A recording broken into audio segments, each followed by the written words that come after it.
नमस्कार, प्रवास action news नाटक और आप सभी का स्वागत है।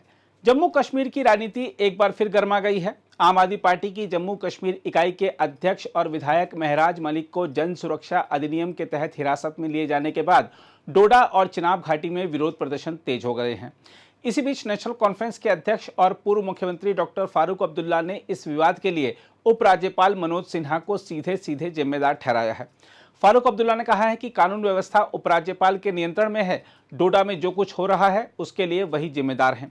उन्होंने यह भी स्पष्ट किया कि विशेष सत्र बुलाने का निर्णय विधानसभा अध्यक्ष के हाथों में है। फारूक अब्दुल्ला ने कई अन्य मुद्दों पर भी अपनी प्रतिक्रिया दी और कहा कि प्रधानमंत्री मोदी को नेपाल के हालात से सबक लेना चाहिए। मैं समझता हूं ये बहुत गलत है। एक डेमोक्रेसी है, यहां हक है, प्रोटेस्ट हक है। It's the right given by the constitution of India. आप पीसफुल प्रोटेस्ट कर सकते हो, और प्रेस कॉन्फ्रेंस भी उस पर कर सकते हो। क्या उसमें क्या हो जाएगा? वो अपनी राय रखेगा लोगों के सामने। जितना आप इन चीजों को बंद करेंगे उतना तूफान आप अपने लिए खड़ा कर रहे हैं। अफसोस इस बात का है, ये यूटी है और सारे पावर्स जो हैं इसके लेफ्टिनेंट गवर्नर के पास है। वो इनका इख्तियारात गलत तरीके से इस्तेमाल कर रहा है। मुझे बताइए कि क्या जरूरी था संजय सिंह को गिरफ्तार करना या उसको बंद करना कि वो नहीं बात कर सकता है? मैं समझता हूं लेफ्टिनेंट गवर्नर साहब को इसके बारे में सोचना चाहिए। ये ऑटोक्रेटिक रूल नहीं है, यहां कॉन्स्टिट्यूशन है। उस कॉन्स्टिट्यूशन की हिफाजत लेफ्टिनेंट गवर्नर को भी करनी है,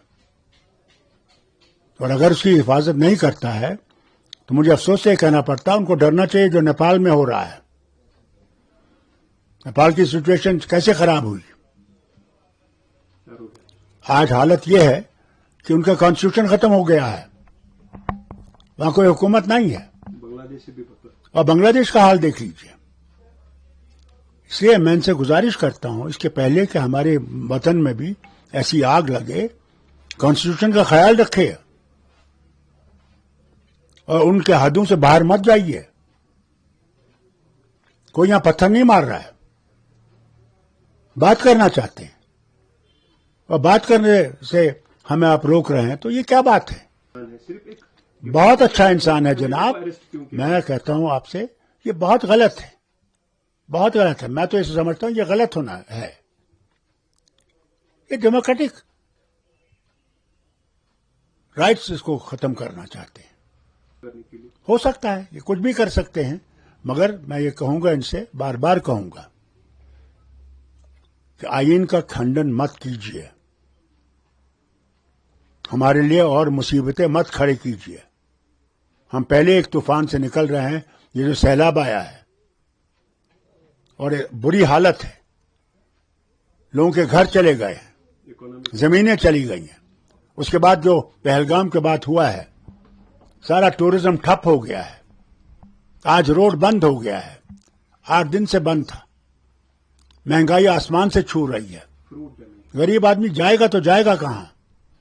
यहां से हमारे आज एप्पल्स का बाहर जाने का है, वो सड़ जाएंगे। इतने करोड़ों का नुकसान कौन बर्दाश्त करेगा? इनको खुदा के वास्ते, इनको मेहरबानी करके ये सोच के करना चाहिए। उससे और इनके लिए मुसीबत खड़ी हो जाएगी, एक और नफरत पैदा हो जाएगी जिसको हम फिर कंट्रोल नहीं कर सकेंगे। मैं से बार बार मनोज सिन्हा साहब से गुजारिश करता हूं, ऐसे काम मत करिए जिनसे मुल्क एक मुश्किल से गुजरेगा। मैं समझता पीएसए गलत है, बात करनी चाहिए।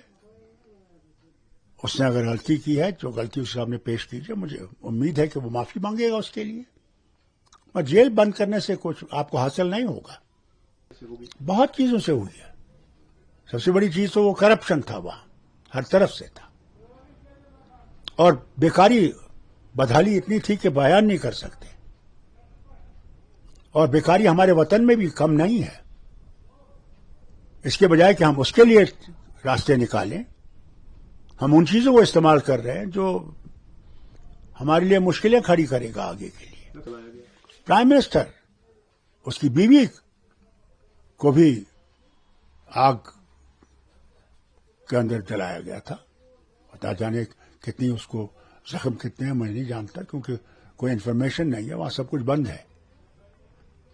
मगर जो भी खबर आ रही है, आज तो सारे जो लीडर हैं उनको आर्मी के कैंपों में रखा गया है और एक नई